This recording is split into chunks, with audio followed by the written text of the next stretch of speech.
இந்த G5 வந்து பெரிய படம் ஒண்ணு வாங்கி பிளாக் பண்ணி வச்சிருக்கீங்க விஜய் சார். ஸோ அப்படி இருக்கும் பொழுது ஜி வந்து வெறும் வெப் சீரிஸா தள்ளிட்டு இருக்கு. எப்போ பெரிய படத்துல இறங்க போகுது? எந்த படம் எவ்வளவு கொடுத்து வாங்கணும், எந்த வருஷம் ரிலீஸ் பண்ணணும், எந்த மந்த் ரிலீஸ் பண்ணணும். ஸோ அதுக்கு சம்மந்தம் இல்லை. 1 மினிட்னாலும் அவங்க அவ்வளவு உழைப்பு போடுறாங்க. வீடியோ பார்த்தா அவங்களுக்கு தெரியும். வெறும் இன்ஸ்டா இன்ஃபுளுன்ஸ் வைக்கலாம், ஆடிஷனே பண்ணிருக்க மாட்டேன். ஆனா கிரிக்கெட் பிளேயர் யாரையுமே சிக்க வைக்கலையே, வேணான்னு விட்டீங்களோ, இது போதும். ஆமா சார், இது ரொம்ப லைட் வாட்சா பாக்கணும் சார். அவர் ஒரு விஷயம் அவர் சொன்னதுல நம்ம வைக்க முடியாது. நீங்க இன்னும் கேள்விகள் பயங்கரமா வந்திருக்கும் அவர் சொன்னதுல வச்சுதான். கிரிக்கெட் மட்டும் இருக்கிறது நீங்க அந்த பெட்டிங் ஆப்ல இப்ப கூட நிறைய ஆப்ஸ் இருக்கு. பால் பை பால் பெட் பண்ணுங்க. ஃபுட்பாலுக்கு இப்போ நடந்துட்டு இருக்கு.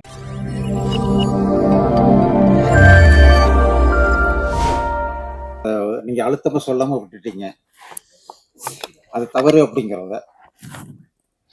பெட்டிங் தவறு, பெட்டிங் அந்த சீசனே ரொம்ப தப்பு, சட்டப்படி தவறு தான். அது நீங்க வசனத்துல கொஞ்சம் அழுத்தி சொல்லியிருக்கணும்.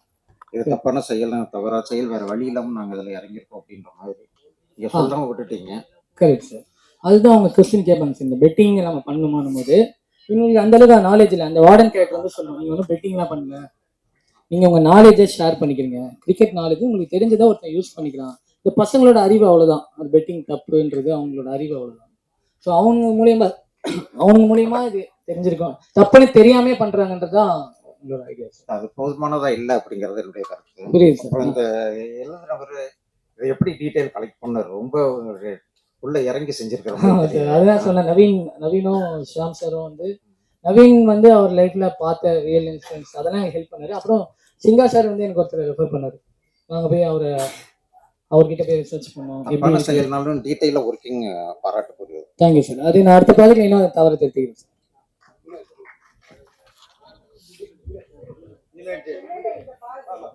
சார். சார் இந்த பெட்டிங் நீங்க எழுதுனது, ஆனா இன்னொருத்தர் சொன்னதை நேரா பார்த்ததை நீங்க போய் அதை பாத்தீங்களா?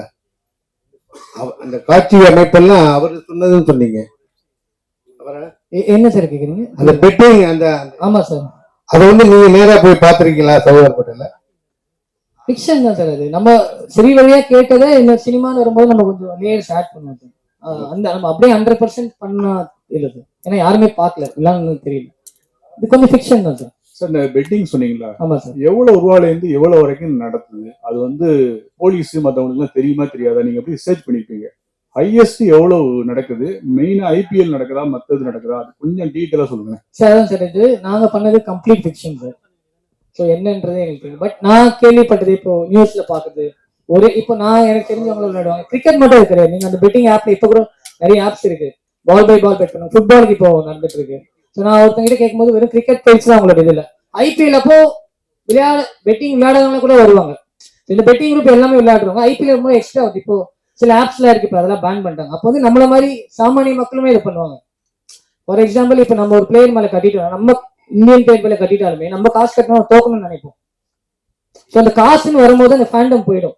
ஸோ அதுதான் இங்க நாங்க அட்ரஸ் பண்ண வந்து, காசுன்னு வரும்போது எதுவுமே நீ ஃபேனு அதெல்லாம் கண்ணுக்கு தெரியாது. காசுன்னு வரும்போது காசு மட்டும்தான் தெரியும்ன்றது தான் இது. பட் இது 50-50 தான் சார். 50 ஃபிக்ஷன், 50 செய் வழியா கேட்டதை அட்ரஸ் பண்ணிருக்கோம் சார். டாக்டர் சார், அது மாதிரி இந்த சூதாட்ட விடுதிகள்ல இந்த மாதிரி கேம்பிளிங் எல்லாம் மாது ரெண்டுமே பிரதானமா இருக்கும். இதுல மதுவை காமிச்சிருக்கீங்க, ஆனா மாது அங்க இருந்தும் இந்த நம்ம கூட நினைச்சோம் கொஞ்சம் கற்பனை, எதுவும் அந்த டிஸ்டர்பும் இல்லாம இருந்தாங்க. ஏன்னா அவரை பாத்தீங்கன்னா சேட்டுக்கு நீங்க கொடுக்குற வர்ணனை பயங்கரமான டான் மாதிரி கொடுத்தீங்க இல்லையா? ஏதாவது இருக்கும் அப்படின்னு பார்த்தா இவங்க ஹீரோயின்ட்ட வேண்டாம், வேற ஏதாவது ஒரு குத்துப்பாட்டு மாதிரியா இருந்திருந்தா இன்னும் கொஞ்சம் ஜனரஞ்சகமா இருந்திருக்குமோ? தெரியல சார். அது சப்ஜெக்ட் தான் சார். நாங்க நீங்க சொல்றது புரியுது. மாது சூது கண்டிப்பா முடியாது. கண்டிப்பா கண்டிப்பா அதுல நிறைய அனுபவம்லாம் இருக்குது நமக்கு. அதனாலதான் கேட்கிறேன். ஓகேங்களா? அதே மாதிரி நீங்க வந்து எடுத்துக்கிட்ட சப்ஜெக்ட் ரொம்ப அழகா பண்ணீங்க. ஃபர்ஸ்ட் ஒரு 2 எபிசோட் மட்டும் ஸ்லோவா நான் அந்த மாதிரி இருந்தது. அதுக்கப்புறம் சம்பத் ராம் அவங்க வந்த பிறகு அந்த 5 எபிசோடும் வேற லெவல்ல இருந்தது. உண்மையா வாழ்த்துக்கள். அதனால கிரிக்கெட் பிளேயர் யாரையுமே சிக்க வைக்கலையே, வேணான்னு விட்டீங்களோ, இது போதும். ஆமா சார். இது ரொம்ப லைட் வாட்சா பாக்கணும் சார். ஜாலியா பாக்கணும். எதுக்கு ஒருத்தர் நம்ம இது கேம்பிளிங் பத்தி டீட்டெயிலா எடுத்திருக்கீங்களா? இதுல வந்து அந்த ரைட்டர் கேட்ட மாதிரி தான், ரைட்டருக்கு மட்டும் அனுபவம் அப்படின்னு சொன்னீங்க. ஆனா நீங்களும் அந்த மாதிரி இருக்கு, ஏன்னா அவ்வளவு டீட்டெயில் இருக்குது அதுல. ஆமா சார். அது எப்படி பிடிச்சிங்க, அதை மட்டும் அப்படி சொல்லுங்க சார். அதான் சார், அவரு ஒரு 40% சொன்னார் சார். அவர் சொன்னதுல நம்ம வைக்க முடியாது. நீங்க இன்னும் கேள்விகள் பயங்கரமா வந்திருக்கும் அவர் சொன்னதுல வச்சுதான்.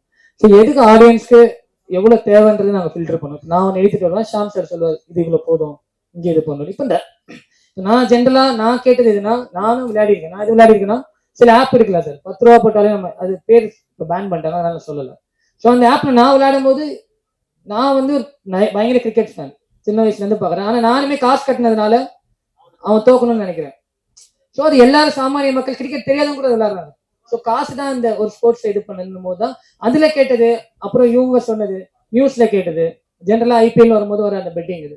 ஸோ இதெல்லாம் சேர்த்து ஒரு ஃபிக்ஷனா ஒன்று கிரியேட் பண்ணணும். டேரக்டர் சார், இப்போ வந்து படம் பண்ணா ஓடுறது வேற விஷயம். ஆனா வந்து புது முகத்தை வந்து செலக்ட் பண்ண காரணம் என்ன? ஏன்னா வந்து ப்ரொடியூசர் காசு தரலையா? ஏன்னா இப்பெல்லாம் வந்து இன்ஸ்டாகிராம் இருக்கிறவங்க மட்டும்தான், இன்ஃபுளுசருக்கு மட்டும்தான் படம் பண்ண கொடுக்குறாங்க, சான்ஸ் கொடுக்குறாங்க. ஏன்னா அவங்களோட ஃபாலோவர்ஸ் வந்து பார்க்கலான்ட்டு. ஸோ அது மாதிரி தான் கொடுத்தீங்களா இல்லை வேற மாதிரி ஏதாவது? சார் இப்போ நான் புதுமுகம் தான் சார், என்னை நம்பி ஒருத்தர் கொடுத்தாரு சார், என்னை நம்பி அவர் கொடுத்தாரு. அதான் சார், இன்ஸ்டா ப்ராப்ளம் அப்படிலாம் பார்க்க நடிச்சிருந்தீங்கன்னா ஒரு இன்ஸ்டா ப்ராப்ளம் நடிச்சிருக்க மாட்டாங்க. அது நான் ஷூரா சொல்லுவேன் சார். ஒரு இன்ஸ்டா ப்ராப்ளம் ஆர்டிஸ்ட் மாதிரி 3 பேர் நடிக்கலாம் நான் நம்புறேன். தெரியல இன்ஸ்டானும் அதையும் நம்ம ரொம்ப தப்பாவும் சொல்லக்கூடாது. அவ்வளோ ஈஸி இல்லை சார். ஒரு இன்ஸ்டா வீடியோவை நம்ம வந்து இவ்வளோ பேர் இப்போ அவ்வளோ இன்ஃப்ளூயன்சர் ஆகிட்டாங்க. அவ்வளோ பேர் நீங்க திறந்து அதை ஒரு ஹிட் பண்றது அவங்க வந்து ஒன் மினிட்னாலும் அவங்க அவ்வளோ உழைப்பு போடுறாங்க. வீடியோ பார்த்தா அவங்களுக்கு தெரியும். வெறும் இன்ஸ்டா இன்ஃப்ளூயன்ஸாக வைக்கலாம், ஆடிஷனே பண்ணிருக்க மாட்டேன். ஸோ அவ்வளோ பேர் நான் ஆடிஷன் பண்ணேன். அது இல்லை சார், 100% இல்லை சார். அதெல்லாம் 3rd 4th லேட் தான் சார். அது வந்து நிறைய பேர் நினைக்கிறாங்க ஆர்டிஸ்டா என்கிட்ட சொல்றாங்க இன்ஸ்டாவில் இல்லைனாலே எனக்கு செலக்ட் பண்ணலையா. அது 100% இல்லை சார். ஒரு இது அமையணும்னா நிறைய இருக்கு சார். இப்போ மழை வரணும்னா எல்லாமே சேரணும் சார், அப்பதான் மழை வரும். ஸோ அந்த ஃபேக்டர்ஸ் எல்லாம் சேராதனால தான் ஒரு இது. ஸோ அவங்கள அவாய்ட் பண்ணணும்னு இல்லை. அண்ட் இதுல ஆடிஷன் பண்ண நிறைய பேர் நல்லா பண்ணாங்க. ஸோ நான் சில பேர் கார்த்திகேயன் ஒருத்தர் நல்லா பண்ணாரு. ஸோ டேட் கிடைக்காதனால அவர் பண்ண முடியல. விஜய் பிரத்னு ஒருத்தர் பண்ண நல்லா பண்ணாரு, ஆனா டேட் கிடைக்கல. சரண் ஒருத்தர் பண்ணாரு, அவரும் டேட் இஷ்யூ. ஸோ நிறைய இது இருக்கு சார். பட் ஆனா நமக்கு எது கிடைக்குதோ அது பெஸ்டா தான் கிடைக்கும் நான் நம்புவேன். லேட்டா கிடைச்சாலும் பெஸ்டா தான் கிடைக்கும் நம்புவேன். ஸோ எனக்கு பெஸ்டா கிடைச்சாங்க. ஸோ இருக்கிறது எங்களுக்கு நான் இன்ஸ்டா இவங்க இருக்காங்க. இப்போ வைபவ்லாம் இன்ஸ்டாலாம் கிடையாது. அவர் இன்ஸ்டா எப்படி யூஸ் பண்ணே தெரியாது, சொன்னார் பாருங்க. ஸோ இன்ஸ்டா வந்து ரீசன் இல்லை sir. End of the day acting தான் சார். உங்களுக்கு ஜீதன் சொல்லுங்க சார். காலையில இருந்து பாத்தீங்கன்னா சிஎஸ்கே ஸ்டேடியம் தான் ட்ரெண்டிங்ல போயிட்டு இருக்கு. அங்க அமைச்சர் செய்த செயல் தான் அப்படின்னு சொல்லி அது உண்மையா பொய்யான்றது என்ன பண்றோம். அப்படி இருக்கும்போது அந்த செய்தி கேட்டதுக்கு பிறகுதான் இதை வெளியிடணும் அப்படின்னு ஒரு ஐடியா எடுத்தீங்களா? ஏன்னா அது பயங்கரமா பத்தி எரியுது. புக் பண்ணி 2 நாள் ஆச்சுன்னு நினைக்கிறேன். ஸோ நடந்து தெரிஞ்சிருக்க வாய்ப்பே கிடையாது. தியேட்டர் புக் பண்ணி இல்ல சார், நீங்க சொன்னதே எனக்கு இப்போ தான் தெரியும், தெரியாது. சரி, இன்னொன்னு, இந்த G5 வந்து பெரிய படம் ஒண்ணு வாங்கி பிளாக் பண்ணி வச்சிருக்கீங்க, விஜய் சார். ஸோ அப்படி இருக்கும் பொழுது ஜி வந்து வெறும் வெப் சீரிஸா தள்ளிட்டு இருக்கு. எப்போ பெரிய படத்துல இறங்க போகுது?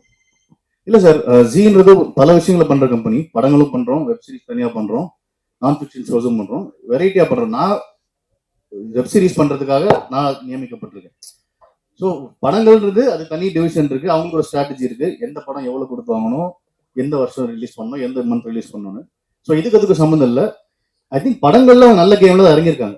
G5 பொறுத்தவரை நல்ல படங்கள், குடும்பஸ்டன் சூப்பரா போயிருக்கு, மாமன் ரொம்ப நல்லா போச்சு எங்களுக்கு. ஸோ நான் கரெக்டான படங்களை வாங்கி கரெக்டான டைம்ல ரிலீஸ் பண்ணிட்டு தான் இருக்காங்க. அந்த கேம்ல ஆடி இருக்காங்க தான் நினைக்கிறேன். அவரு அந்த ரூம்ல பெட்டிங் நடக்கும், பெங்களூருக்கும் இதுக்கும் நடக்கும்போது ஒரு இது சொல்லுவாரு, லாஸ்ட் பால் வந்து பேர்ல பட்டு போயிடுச்சுன்னா அவுட் கேட்பாங்க, அது 4ம் போயிடும் பால் அப்படின்னு சொல்லுவாங்க. பட் அது வந்து சச்சின் சார் ஆடுற அந்த ரிட்டையர் ஆகிற வரையும் அப்படிதான் இருந்தது. அம்பையர் கொடுத்துட்டா வெளியில போயிடுவாங்க. பட் ஆனா இப்போ தோனி வந்து ஐபிஎல்னு ஒண்ணு வரும்போது 3rd அம்பையர் கிட்ட போயிருக்காங்க, டிசிஷனே மாறிடுது. அதையும் சொல்லாம விட்டீங்க. இல்ல சார், அது என்ன கான்டெக்ட்னா, இப்போ பால் வந்து ஸ்ட்ரெயிட் அம்பர் கொடுக்குறாரா, ஸ்ட்ரெயிட் அம்பர் கொடுத்து பால் 4க்கு போயிடுச்சுன்னா அதுக்கு ஃபைனல் டிசிஷன் கிடையாது, 3rd அம்பையர் கொடுக்குறது தான். ஸோ அது அவுட்டுன்னு வரும்போது ஸ்ட்ரெயிட் அம்பர் அவுட்டுன்னு கொடுத்துட்டு அங்க எது நடந்தாலுமே அது என்ன நடந்தாலுமே டெட் பால். ஸோ அவுட்டுன்னு கொடுத்துட்டு 4 பண்ணாலும் இந்த பால் டெட். ஸோ அதுதான் ஆக்சுவல் ரூல். இப்போ டிஆர்எஸ்ன்றது வேற. ட்ரீம் 11 கையில் எடுக்காது, நீங்க இது கொஸ்டின் ஆன்சர் கையில் எடுத்தீங்க. அந்த ஆப் நீங்க சொல்ற ஆப் இப்போ எக்ஸிஸ்டிங்ல இல்ல சார். அது தெரிஞ்சு நீங்க இது மாதிரி ஆகுதுன்னு தெரிஞ்சு அதை பேன் பண்ணிட்டாங்க. ஸோ ஒரு பேன் ஆன விஷயத்த பேசுறதுல அர்த்தம் ஃபீல் ஆச்சு. அந்த பிராண்ட்ல இல்ல சார். அது அண்ட் என்ன கொஸ்டின்ஸ்லாம் பாத்தீங்கன்னா, இது நான் லைவா பார்த்தேன், இந்த மாதிரி கொஸ்டின்ஸ் தான் வரும். இந்த மாதிரி பெட்டிங்ல இந்த ஓவருக்கு எத்தனை ரன் அடிப்பாங்க, இந்த ஒரு விக்கெட் விழுமா, எவன் மேன் ஆஃப் த மேட்ச் வாங்குவான், அடுத்த பால் என்ன நடக்கும். ஸோ அவங்க ஏன்னா டைம் இல்லை, நீங்க ஒரு மேட்ச் ஃபுல்லா பெட்டிங் பண்ண மாட்டாங்க. ஏன்னா 2 மணி நேரம் இது ஒரு பால்னா காசு ஏறிட்டே இருக்கும். ஸோ இந்த காசு சர்க்குலேட் ஆகணும்னா ஒவ்வொரு பாலுக்கு கொஸ்டின்ஸ் தான் வரும். இந்த கொஸ்டின் ட்ரிக்கியாலாம் கேட்பாங்க. ஸோ இது வந்து நீங்க ஆன்லைன் வெப்சைட்ல ட்ரை பண்ணீங்கன்னா பேர் சொல்லக்கூடாதுன்னு பாக்குறேன். அந்த வெப்சைட்ல பாத்தீங்கன்னா இந்த மாதிரி தான் கொஸ்டின்ஸ் வரும்.